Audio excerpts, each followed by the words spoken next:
Hey everyone, welcome back to the Secular Homeschool Revolution podcast. Today we are going to talk about binders and crates. So exciting.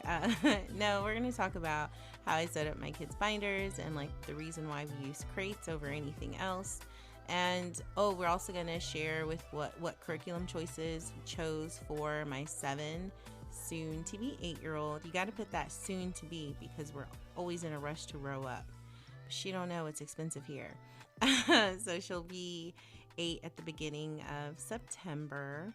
And then we're going to talk about the importance of unplugging, especially in this current political climate. And I'm speaking more to myself than to you guys because I get so entertained and I'm like, oh, this is an energy drainer. I need to check myself. So we'll talk about my life and podcast update and go from there. So as far as a podcast update, I'm a little over 130 listeners, so I'm appreciative for that growth. YouTube, I haven't grown any. I'm stagnant at 59 subscribers, which I appreciate. My podcast episodes just aren't getting listens on YouTube. And the same thing for my Instagram. I don't get engagement on my Instagram, but if you look at my analytics for my podcast, people are listening to me. I'm getting a lot of the same listeners. I'm getting, growth. It's just not the same experience on other social media platforms. And I'm okay with that. It's just, data can be telling. And I'm just looking at it. But I appreciate the growth I've had on all the platforms. But it's interesting to see how, why is it working here, but it doesn't work over there? And I think it's all just room for lessons and growing to see how each of the platforms work differently. So that's about it with my podcast. With my life update, I finished my book. I finished the work part, the workbook part in my journal. And a lot of heavy accountability there. Why can't I just blame it on the world? It's the world problem, not an Ashley problem. Tried to sit with myself a few times, and it's fine. It's a growth. So I had a goal for myself which was to read one self-improvement book and one entertainment book. I am short in entertainment books. I got to try to pick a month to read 2 books so I can reach my goal for the year. If you have any suggestions, please send them my way on my Instagram, secular_homeschool_ revolution. I love a good book suggestion. I like when people get passionate when they share the book, and I'm like, oh, I hope I find that same passion too. Life is lifing. I'm ready for all the public school people to go back. I'm ready to and I don't want to be one of those typical homeschool moms where I'm like, I want my park back. I want my library back. But enough is enough. Go back to school. My thing is, we're in Texas and you have a limited window of when you can enjoy the park, which is early in the morning or super late at night. I am not going to the park super late at night. So, it's like that 9:30, 10 to 12. And there's easily at a good park that's covered, 30 to 40 kids at one time. And there's usually one big kid slide and one baby slide. And if your kid is putting rocks and pebbles on this big slide and there's mad congestion at the top of the slide and kids are waiting for your kid to move their rocks and grass and mud and they don't, and they go down the slide and your kid throws a massive tantrum, that we need to have a conversation about park etiquette. Now, if there is nobody at the park really, then it's fine. I don't have an issue because no one's really anticipating using the slide. But if there's a gang of people, we need to say, hey, this isn't the right game or activity to do in this moment. So now we got to hear all the screaming and throwing and all of that. That's happened more than once. And I'm not, maybe I am pointing a finger at public schoolers, because when homeschoolers are using the parks, in my experience throughout the years, there's a lot of playground etiquette, courtesy. I don't like etiquette, but courtesy. Same for the libraries. It's a place we go, we open our books, we get stuff done, but it's been very play heavy, very loud heavy, and It's fine when they're like the library's hosting those things, but other than that, but I know it's a safe, free, air conditioned space. I'm just being negative because I'm being inconvenienced. So that's really just me being inconvenienced in life with public schoolers. Kari did ask if she could go tour another school. And so I'm going to take her to tour school tomorrow. They're having like a little mini open house to uh, interested people. So we're going to go visit to see how that goes.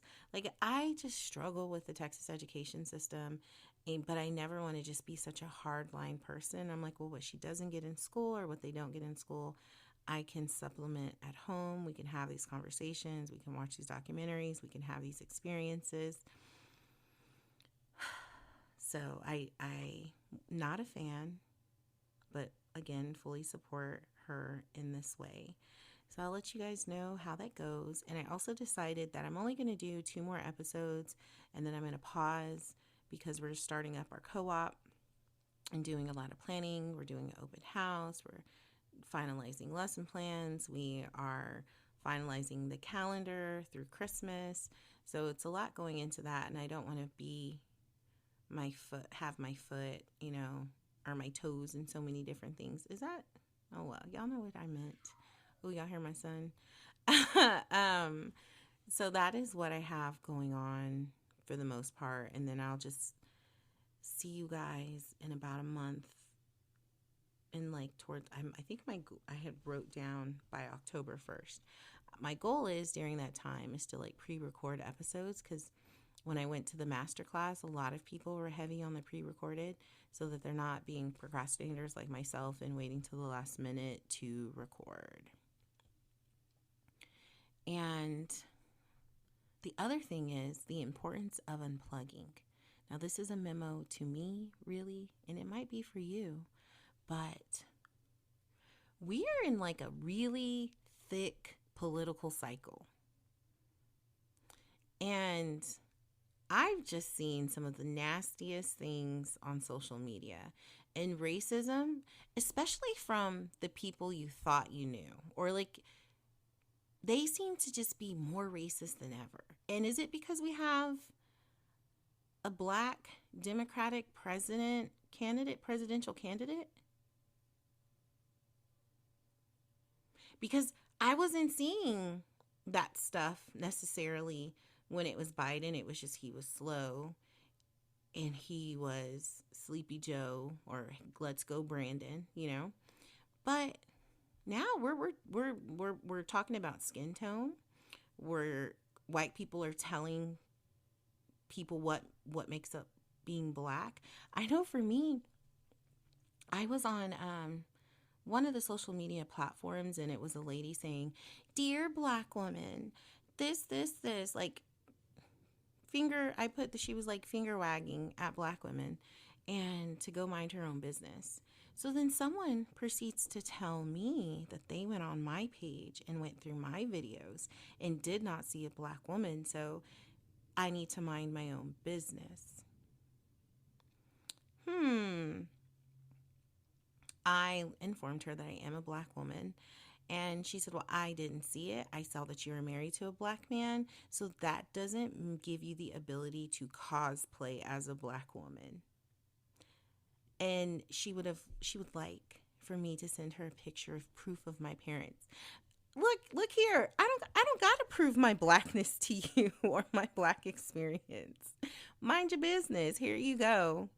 Thinking I'm going to do the most for you and your racism. Absolutely not. But yeah, so it is interesting how this is all unfolding.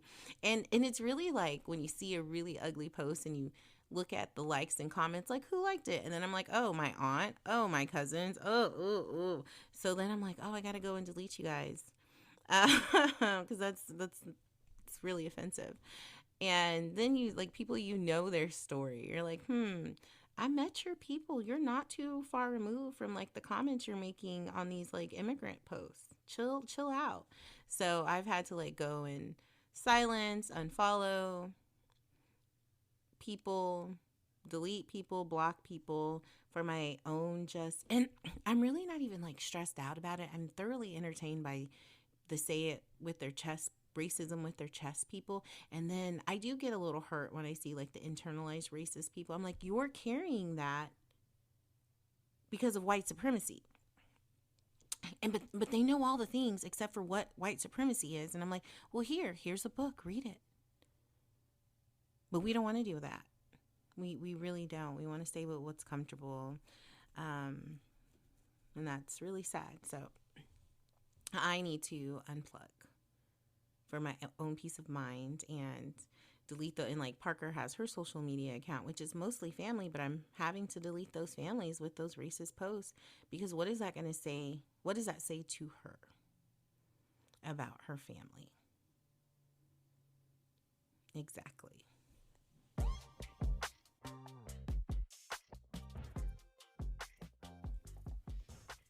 Setting up binders and crates. So let me start by sharing how I set up my binders and crates for my kids, because I think, or I have found, that keeping these things organized not only helps them, but it helps me from losing my mind.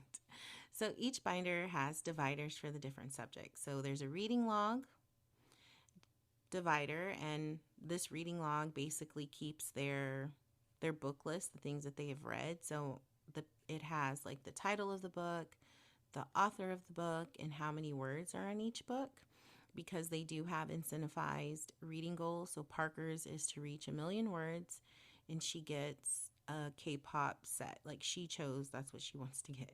It's a K-pop album set.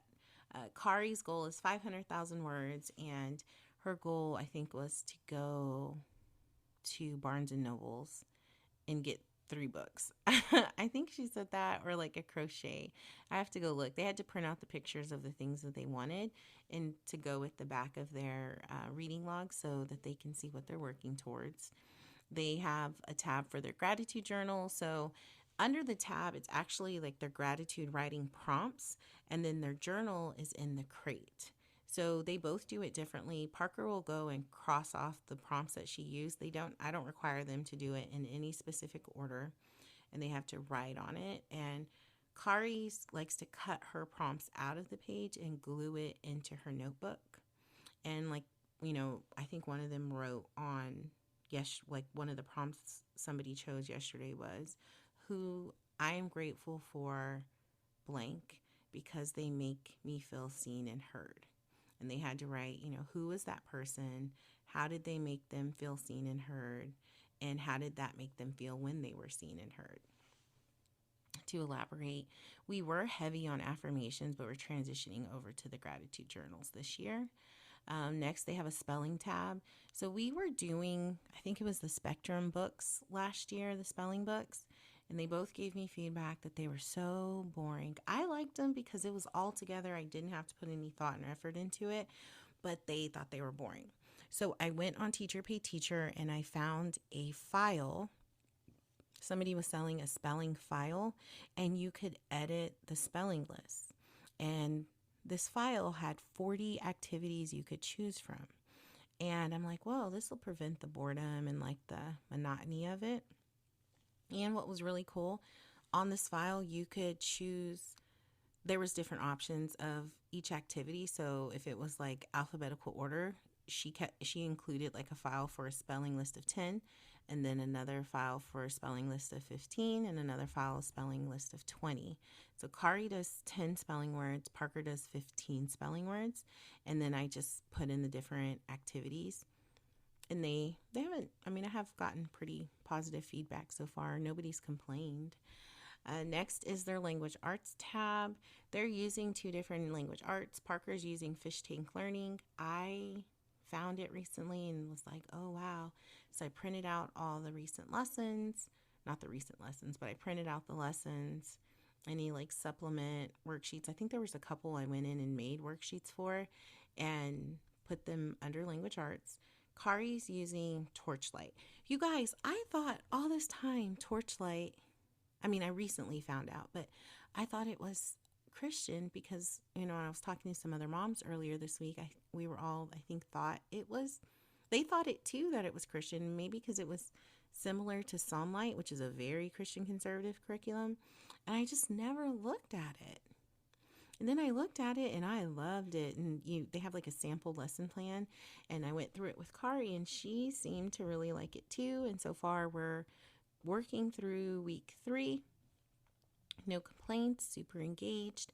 And the books that she needs to support her through those lessons go in her crate. And I've borrowed most of the books from the library. There's been a few that I've had to purchase, but they haven't been crazy expensive. Next is math. So they're both using 2 different math programs. What I did for both of them, so Kari's using Beast. I went in and created we're not using the workbooks, we're just doing the online program. So then I just went in and created like a math notes sheet for her to include. And so she needs to show her work, or if there's any vocabulary or anything, she can write it there. And then for Parker, I went and created math notes for her. She's using the Big Awesome Book of Middle School Math and CTC Math. So this, I think, is where it's important, where we give our kids voices, because I definitely would not have chosen CTC Math for her. So I like the Big Awesome Book of Math, but it's not a main curriculum. It's a supplement, but she didn't like anything last year. Maybe that's where she was at. I don't know. And so we really stuck with the Big Awesome Book of Math and I went and created or found some other resources to really expand the lessons for her. And I said, well, let's look to see if there's anything that you would be interested in. We came across CTC Math. I heard really good things about it. And then when we were doing the trial, I was like, oh, this is real dry. This is real boring. It was good, but it just wasn't engaging enough for me. So I wouldn't have chose it, but she seems to like it. She was like, Mom, I like how it explains math in a very simple way. So I created some math worksheets, and I believe they have some there on the website too, but I just went ahead and did it on my own and printed those out and put those under her math dividers. And on the worksheet or the notes, it has like vocabulary words, examples, notes, and then like a square for her to like show her work. And then I double printed it on the back. There's some squares for her to show her work for different problems. Then I think the last 2 were history and science. History, they're both using Woke. Woke is I just printed out the weekly planner. I showed them how to read through it. Like at the top, it'll tell them what books they're reading for that day or for that block, and then how to find the videos. And then I even showed them where the Woke video playlist is on YouTube, so they know to like load that up while we are getting ready to dive in. So when I'm front loading this information and they're knowing how to like navigate through their binder, this is helping us be as efficient and effective as possible. So we're not lingering or dawdling all day on our homeschool work, and we can go do what we need to do, especially with co-op season getting back together, because me and my co-founders have planned out the fall and winter, and there's stuff like 2 or 3 events going on every week. So it's important that we get stuff done so that we don't get behind, and it's not just always about fun, that we're doing the business part too. As far as science, Kari's doing Torchlight Science, and I thought we were going to do I forgot. We were going to do one science for Parker, and I think we're going to just change it up. So they don't have anything in their science. I gave myself till the beginning of September to make a firm decision on that. Next, let's see. Oh, and that's the reason. So they have their binders, they have all the books and like workbooks and notebooks that need to go. So whenever we're working, whether it's home, upstairs or downstairs or going at the library, they just got to pick up their crate and go. And we're not having to like try to shovel and shift everything or fit everything in big bags. And we seem to like the efficiency of it. And then if we have some downtime, like right now we have a lot more downtime, and they finish their schoolwork, I do have a paper that's in their binders, like more in the pocket, and then I have it posted downstairs of things that they can do that does not necessarily include, doom scrolling on their devices or doom scrolling on YouTube, it's just like a reminder. Also, I don't really want them to come to my face saying, "Mom, I'm so bored. Mom, what can I do?" It's a list that shows like you can read a book, you can listen to an audiobook, you can listen to a podcast, you can draw, you can color, you can paint, you can craft, you can open up a science box, you can open up one of those cultural boxes, you can play with Play-Doh, you got Legos. um, you can you can do your chores, you can go outside, you can go pull some weeds. No. But there's so many things to do, and if you didn't go and do at least two of those things before you came to me, then I'm going to add some chores to your chores list. I need you to get creative. I need you to get used to being bored and finding things, get curious and find things to do. I am not your sole entertainment. I'm not the sole person to tell you what you have to do. You can discover that on your own. So I think at first it took them a while to get used to it, because I told you guys I am technology friendly, but if it's not for educational during the day, I'm not really with it. They have to wait till 4 p.m. to get things, before they can have access to it. So they have to do their schoolwork and they have to get their chores done. So when 4 p.m. hits, they can just do their thing. And we do call it the do their thing time. And the other thing is, I do have a I did create a document and I printed it, and it's again downstairs, taped to the wall, of just like reminders. So if they finish with like a particular subject really, really fast, or if they like Kari finished her curriculum and like, the last couple of years she's finished her language arts curriculums by Christmas time. And so instead of me moving her up to the next grade immediately, I have her do just like some supplemental work. And so I posted those websites so that she could go in and check in and do some educational work, and she's just not on the computer wasting time. And I have it broken up into different sections. So there's a math section, a social studies section, a science section, and then I just put one that's like educational leaning.